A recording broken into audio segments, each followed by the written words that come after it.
പ്രിയപ്പെട്ട സുഹൃത്ത് നമസ്കാരം. ഇന്ന് ജൂലൈ 23 ലേറ്റസ്റ്റ് കറണ്ട് അഫേഴ്സുമായി ജെഡിസ് കറണ്ട് അഫേഴ്സ്. നമ്മൾ ഓരോ എക്സാമിൽ നമുക്ക് നന്നായിട്ട് പെർഫോം ചെയ്യണമെങ്കിൽ നമുക്ക് വേണ്ടത് ആത്മവിശ്വാസമാണ്. ആ ഒരു ആത്മവിശ്വാസം നമുക്ക് ലഭിക്കണമെങ്കിൽ നമ്മൾ എന്നും അപ്ഡേറ്റ് ചെയ്യണം, നമ്മളെന്നും പ്രാക്ടീസ് ചെയ്യണം.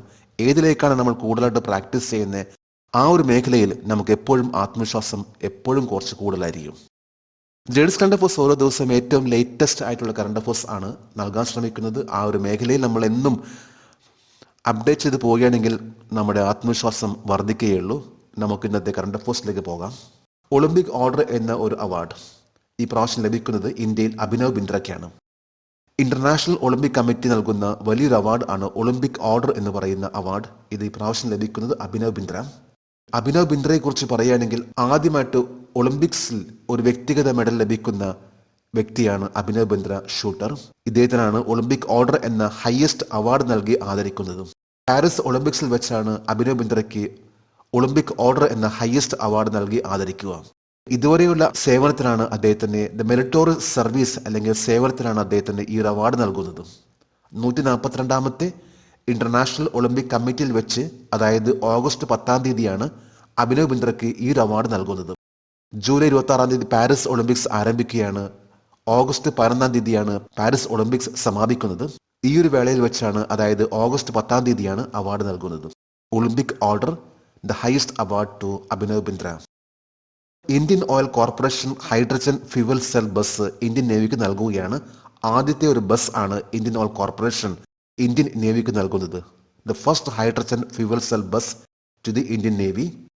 ഈ കഴിഞ്ഞ ജൂലൈ 22, അതായത് ഇന്നലെയായിരുന്നു Indian Oil corporation limited hydrogen powered bus ആയിട്ടുള്ള ഈ ഒരു ബസ് ഇന്ത്യൻ നേവിക്ക് നൽകുന്നത്. 2024 മെയ് മാസത്തിൽ ഇന്ത്യൻ ആർമിക്ക് ഇന്ത്യൻ ഓയിൽ കോർപ്പറേഷൻ ഇത്തരത്തിലുള്ള ബസ് നൽകിയിരുന്നു. അതായത് 37 സീറ്റ് ഉള്ള ഹൈഡ്രജൻ ഫ്യൂവൽ ബസ് ആണ് ഇന്ത്യൻ ആർമിക്ക് അന്ന് നൽകിയിട്ടുള്ളത്. 30 ലിറ്ററിന്റെ ഹൈഡ്രജൻ ഫ്യൂവൽ നിറച്ചു കഴിഞ്ഞാൽ ഏതാണ്ട് 250 മുതൽ 300 കിലോമീറ്റർ വരെ സഞ്ചരിക്കുന്ന ബസ് ആണ് hydrogen fuel bus.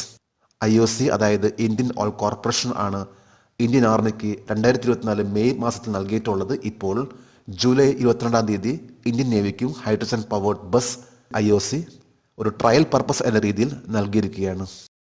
ടാറ്റയും എയർബസും സംയുക്തമായിട്ട് H-125 helicopter 2026 launch ചെയ്യാൻ പോവുകയാണ്. ആദ്യത്തെ H-125 ഹെലികോപ്റ്റർ ആണ് എയർബസുമായി ടാറ്റ പുറത്തിറക്കാൻ പോകുന്നത്. ഇത് 2026 ഫ്രാൻസ് ബേസ് ആയിട്ടുള്ള എയർബസും ടാറ്റ ഗ്രൂപ്പ് തമ്മിലുള്ള ഒരു മെമ്മോറാണ്ടം ഓഫ് അണ്ടർസ്റ്റാൻഡിംഗ് ധാരണാപത്രത്തിലാണ് ഇന്ത്യയിൽ ഇത് നിർമ്മിക്കാൻ പോകുന്നത്. 2026 ഇന്ത്യ ആദ്യത്തെ പ്രൈവറ്റ് ഒരു കമ്പനി ഹെലികോപ്റ്റർ ഇന്ത്യയിൽ ലോഞ്ച് ചെയ്യാൻ പോവുകയാണ്. ഇത് ടാറ്റ ഗ്രൂപ്പ് ആണ്. H-125 ഹെലികോപ്റ്റർ ആണ് ഇന്ത്യയിലെ ആദ്യത്തെ പ്രൈവറ്റ് ഹെലികോപ്റ്റർ, ഇന്ത്യയിൽ മെയ്ഡ് ഇൻ ഇന്ത്യ എന്ന രീതിയിൽ പുറത്തിറങ്ങാൻ പോകുന്നത്. ഇത് എയർബസും ടാറ്റ ഗ്രൂപ്പും തമ്മിലുള്ള ഒരു കരാർ പ്രകാരമാണ് ഇന്ത്യയിൽ 2026 ഇത് ലോഞ്ച് ചെയ്യാൻ പോകുന്നത്. ഫിനാൻസ് മിനിസ്റ്റർ നിർമ്മല സീതാരാമൻ തുടർച്ചയായിട്ട് ഏഴാമത്തെ ബഡ്ജറ്റ് അവതരിപ്പിക്കാൻ പോവുകയാണ്. അതായത് ഇന്ന് ജൂലൈ 23 11 മണിക്കാണ് നിർമ്മല സീതാരാമൻ തുടർച്ചയായിട്ടുള്ള ഏഴാമത്തെ ബഡ്ജറ്റ് അവതരിപ്പിക്കാൻ പോകുന്നത്. ഇന്ത്യൻ പ്രൈം മിനിസ്റ്റർ നരേന്ദ്രമോദിയുടെ 3ാമത്തെ ടേം ആണ് ഇപ്പോൾ അദ്ദേഹം പ്രൈം മിനിസ്റ്റർ ആയിട്ടുള്ളത്. അതായത് കഴിഞ്ഞ ജൂൺ 4 ആയിരുന്നു ഫലപ്രഖ്യാപനം. ഇതനുസരിച്ചാണ് കഴിഞ്ഞ ജൂൺ മാസത്തിൽ ഇന്ത്യൻ പ്രൈം മിനിസ്റ്റർ നരേന്ദ്രമോദി 3ാമത്തെ ടേം അദ്ദേഹം ആരംഭിച്ചിട്ടുള്ളത്. ഇതിലെ ആദ്യത്തെ ഒരു ബഡ്ജറ്റ് ആണ് ഇപ്പോൾ July 23 union finance minister Nirmala Sitharaman present ചെയ്യാൻ പോകുന്നത്. വേൾഡ് ഹെറിറ്റേജ് കമ്മിറ്റിയുടെ 46ാമത്തെ സെഷൻ ഈ കഴിഞ്ഞ ജൂലൈ 22 ഏത് സ്ഥലത്താണ് നടന്നത്? ന്യൂഡൽഹി. 46ാമത്തെ വേൾഡ് ഹെറിറ്റേജ് കമ്മിറ്റി ജൂലൈ 22 ന്യൂഡൽഹിയിൽ വെച്ച് നടന്നു.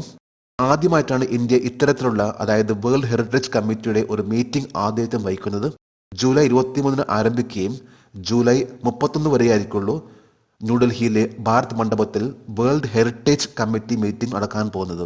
ആദ്യമായിട്ടാണ് ഇന്ത്യ ഇത്തരത്തിലുള്ള ഒരു മീറ്റിംഗ് ആദ്യമായിട്ടും വഹിക്കുന്നത്. 46ാമത്തെ വേൾഡ് ഹെറിറ്റേജ് കമ്മിറ്റി മീറ്റിംഗ് ആണ് ഇപ്പോൾ നടക്കാൻ പോകുന്നത്. 27 നോമിനേഷൻ, അതായത് പല സ്ഥലങ്ങളിലുള്ള യുനെസ്കോ അംഗീകരിക്കാൻ പോകുന്ന 27 നോമിനേഷൻസ് ആണ് ഈ ഒരു വേളയിൽ ചർച്ച ചെയ്യാൻ പോകുന്നത്. ഇതിൽ ഇന്ത്യയിലെ ആസാമിലുള്ള അഹോം ഡൈനാസ്റ്റിയിലെ Indian Moidams the mound burial system, ഇതും ഈ പ്രാവശ്യം യുനെസ്കോന്റെ ലിസ്റ്റിലുണ്ട്. ഹംഗേറിയൻ ഗ്രാൻഡ് പ്രിയിലെ F1 കിരീടം കരസ്ഥമാക്കിയിട്ടുള്ള വ്യക്തിയാണ് ഈ പ്രാവശ്യം ഓസ്കാർ പിയാസ്ട്രി. ഓസ്ട്രേലിയൻ ഡ്രൈവർ ആണ് ഓസ്കാർ പിയാസ്ട്രി. ഈ കഴിഞ്ഞ ജൂലൈ 21 ഹംഗേറിയൻ ഗ്രാൻഡ് പ്രി നടന്നിട്ടുള്ളത്. ഇത് ഹംഗേറിയനിലെ ഒരു ടൗൺ ആയിട്ടുള്ള മോഗിറോഡ് എന്ന സ്ഥലത്ത് വെച്ചായിരുന്നു. ഹംഗേറിയൻ ഗ്രാൻഡ് പ്രിയിൽ വിജയിച്ചിട്ടുള്ളത് ഓസ്കാർ പിയാസ്ട്രി. 2ാം സ്ഥാനത്ത് ലാൻഡോ നോറിസ്, 3ാം സ്ഥാനത്ത് ലൂയിസ് ഹാമിൽട്ടൺ ആണ് മെർസിഡീസിന്റെ. ഒരു വർഷം 24 ഗ്രാൻഡ് പ്രി നടക്കുന്നത്. ഇതിൽ 13ാമത്തെ ഗ്രാൻഡ് പ്രി ആയിരുന്നു ഇപ്പോൾ നടന്നിട്ടുള്ളത്. ഇതിലാണ് ഓസ്ട്രേലിയയുടെ ഓസ്കാർ പിയാസ്ട്രി ഹംഗേറിയൻ ഗ്രാൻഡ് പ്രിയിൽ 1ാം സ്ഥാനത്ത് എത്തിയിട്ടുള്ളത്. 13ാമത്തെ റേസ് ആയിരുന്നു ഈ പ്രാവശ്യത്തെ ഹംഗേറിയൻ. എന്നാൽ ഈ വർഷം ഏറ്റവും കൂടുതൽ വിജയിച്ചിട്ടുള്ള വ്യക്തിയാണ് മാക്സ് വെസ്റ്റാപ്പൻ. റെഡ് ബുൾസ് താരമായിട്ടുള്ള മാക്സ് വെസ്റ്റാപ്പൻ 265 പോയിന്റ്സ് 7 മത്സരങ്ങളിൽ ആണ് വിജയിച്ചിട്ടുള്ളത്. 2ാം സ്ഥാനത്ത് ലാൻഡോ നോറിസ്. ഫോർമുല 1 പോലെ തന്നെ മറ്റൊരു റേസ് ആണ് ഹംഗേറിയയിലെ ഫോർമുല 2 സ്പ്രിന്റ് റേസ്. ഇതിൽ ഇന്ത്യയിലെ കുഷ് മൈനിയാണ് വിജയിച്ചിട്ടുള്ളത്. ഹംഗേറിയൻ ഗ്രാൻഡ് പ്രിയിലെ ഫോർമുല 1 വിജയിച്ചത് ഓസ്കാർ പിയാസ്ട്രി ആണെങ്കിൽ ഹംഗേറിയൻ ഗ്രാൻഡ് പ്രിയിലെ ഫോർമുല 2 വിജയിച്ചിട്ടുള്ളത് ഇന്ത്യയിലെ കുഷ് മൈനിയാണ്. മനോലോ മാർക്യൂസ് ഇന്ത്യൻ മെൻസ് ഫുട്ബോളിന്റെ ഹെഡ് കോച്ച് ആയിട്ട് അദ്ദേഹത്തെ സെലക്ട് ചെയ്തു. അദ്ദേഹം ഏത് രാജ്യക്കാരനാണ്? Spain, Barcelona, Spain. സ്പെയിനിലെ ബാർസലോണ സ്വദേശിയാണ് മനോലോ മാർക്യൂസ്. ഇദ്ദേഹമാണ് ഇപ്പോൾ ഇന്ത്യൻ മെൻസ് ഫുട്ബോൾ ടീമിന്റെ ഹെഡ് കോച്ച്. 2020 മുതൽ അദ്ദേഹം ഇന്ത്യയിലെ കോച്ചിങ് നൽകിക്കൊണ്ടിരിക്കുന്നുണ്ട്. അദ്ദേഹത്തിന്റെ ആദ്യത്തെ ടീം ആണ് ഹൈദരാബാദ് FC. ഏറ്റവും താഴെ നിൽക്കുന്ന ഹൈദരാബാദ് FCയെ ISL ചാമ്പ്യൻഷിപ്പ് കരസ്ഥമാക്കാൻ വേണ്ടി സഹായിച്ചിട്ടുള്ള വ്യക്തിയാണ് മാർക്കസ്. പിന്നീട് അദ്ദേഹം ഗോവ FCയുടെ കോച്ച് ആയിട്ട് മാറി. ഇപ്പോൾ ലേറ്റസ്റ്റ് ആയിട്ട് പറയുമ്പോൾ ഇന്ത്യൻ മെൻസ് ഫുട്ബോൾ ടീമിന്റെ കോച്ച് ആണ് മാർക്കസ്.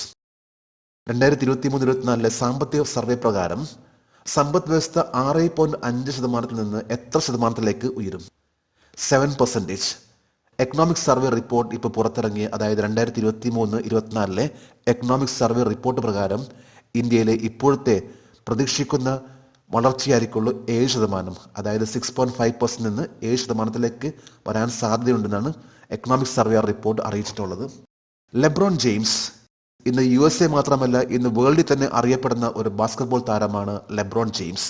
USAയുടെ ഈ പ്രാവശ്യത്തെ പാരീസ് ഒളിമ്പിക്സിൽ പുരുഷന്മാരിൽ പതാക വഹിക്കാൻ പോകുന്ന വ്യക്തിയാണ് ലെബ്രോൺ ജെയിംസ്. 4ാമത്തെ ഒളിമ്പിക്സ് മത്സരമായിരിക്കും അദ്ദേഹത്തിന്റെ ഈ പ്രാവശ്യത്തെ. ഇതിൽ അദ്ദേഹത്തിന് 2 പ്രാവശ്യം ഗോൾഡ് മെഡൽ നേടിയിട്ടുള്ള വളരെ ഫേമസ് ആയിട്ടുള്ള NBA ചാമ്പ്യൻ ആണ് ലെബ്രോൺ ജെയിംസ്. 39 വയസ്സുള്ള ലെബ്രോൺ ജെയിംസ് ആണ് USAയുടെ മെയിൽ ഫ്ലാഗ് ബെയറർ. ഇന്നലെ ജൂലൈ 22 ഇന്നലത്തെ കറണ്ട് അഫയേഴ്സിലെ ഒരു ചോദ്യമായിരുന്നു, 2023 ഇന്ത്യയിൽ ഏറ്റവും കൂടുതൽ ബാലവേലയുള്ള സംസ്ഥാനം ഏതാണ്? ഇതിന്റെ ഉത്തരം ഉത്തർപ്രദേശ്. നിരവധി പേരാണ് കറണ്ട് അഫയേഴ്സിൽ ഇതിന്റെ കമന്റ് ബോക്സിൽ ഉത്തർപ്രദേശ് എന്ന് എടുത്തു പറഞ്ഞിട്ടുള്ളത്. ഏവർക്കും ലേഡീസ് കറണ്ട് അഫയേഴ്സിന്റെ ആശംസകൾ. 2024 കൈലാഷ് സത്യാത്രി ഫൗണ്ടേഷന്റെ കണക്ക് പ്രകാരം ഇന്ത്യയിൽ 7.8 മില്യൺ, അതായത് 78 ലക്ഷം ചൈൽഡ് ലേബേഴ്സ് ആണുള്ളത്. ഇതിൽ 57% ആൺകുട്ടികളും 43% പെൺകുട്ടികളുമാണ്. ചൈൽഡ് ലേബറിന് എതിരായിട്ടുള്ള ഒരു ക്യാമ്പയിനിൽ പറഞ്ഞിട്ടുള്ളത് ഇന്ത്യയിൽ ഏതാണ്ട് 1.25 കോടി കുട്ടികളാണ് ബാലവേല ചെയ്യുന്ന റിപ്പോർട്ട്. ഇന്റർനാഷണൽ ലേബർ ഓർഗനൈസേഷനും യുണിസെഫും പുറത്തിറക്കിയിട്ടുള്ള റിപ്പോർട്ട് പ്രകാരം ഇന്ന് ലോകത്തെ ഏതാണ്ട് 16 കോടി കുട്ടികളാണ് ബാലവേല ചെയ്തുകൊണ്ടിരിക്കുന്നത്. നമുക്ക് ഇന്നത്തെ കറണ്ട് അഫയേഴ്സ് ഒന്നുകൂടി റിവൈസ് ചെയ്യാം. ഒളിമ്പിക് മൂവ്മെന്റിനുള്ള മികച്ച സേവനങ്ങൾക്ക് IOCയുടെ ഒളിമ്പിക് ഓർഡർ ലഭിച്ചത് ഇന്ത്യയിൽ നിന്ന് ആർക്കാണ്? അഭിനവ് ബിന്ദ്ര. ഇന്ത്യൻ നാവികസേനയ്ക്ക് ആദ്യമായി ഹൈഡ്രജൻ ഫ്യൂവൽ സെൽ ബസ് നൽകിയ company Indian Oil corporation limited. ഏത് കമ്പനിയുമായി 2026 ടാറ്റ അതിന്റെ ആദ്യത്തെ H-125 ഹെലികോപ്റ്റർ പുറത്തിറക്കും? എയർബസ്. ധനമന്ത്രി നിർമ്മല സീതാരാമൻ തന്റെ തുടർച്ചയായ 7ാം ബജറ്റ് ഏത് തീയതിയിലാണ് അവതരിപ്പിക്കുന്നത്? 23 ജൂലൈ 2024.